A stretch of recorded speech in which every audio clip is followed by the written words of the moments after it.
Maplewood. Is dropping the mask mandates in schools in Virginia a smart strategy during this Omicron surge? It's really unfortunate, Wolf, to see children being used as a political football, and that's what we're seeing here.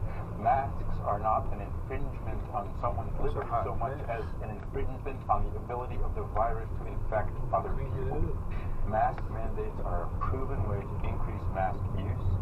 Schools need to stay open. We need to protect our children, our children's education. And I'm really disappointed to see this kind of political posturing that could have life and death consequences and could result in kids not being able to learn in school. Yeah, that's a really important point. The CDC's recent isolation guidance, meanwhile, is advising people who recovered from COVID-19 that they can stop isolating after 5 days, but should avoid being around what amounts to, as you just heard in Elizabeth Cohen's report, more than 80% of the U.S. population. Does this guidance make any sense to you at all? How are we supposed to know if someone is depressed or if someone used to smoke, for example?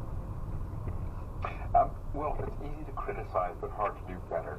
When the CDC talks about being close to people who have elevated risk, they're not talking about passing someone on the street or being in a supermarket next to someone. They're talking about going over to someone's house.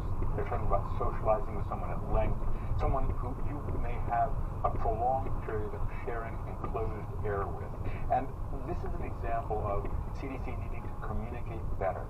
My view is that their isolation and quarantine guidance was generally right, but failing to explain it clearly, explain the choices that were made, why they were made, what the judgments were, what the science is, that has led to a vacuum when people are making kind of pot shot criticisms of the CDC. The CDC director, Dr.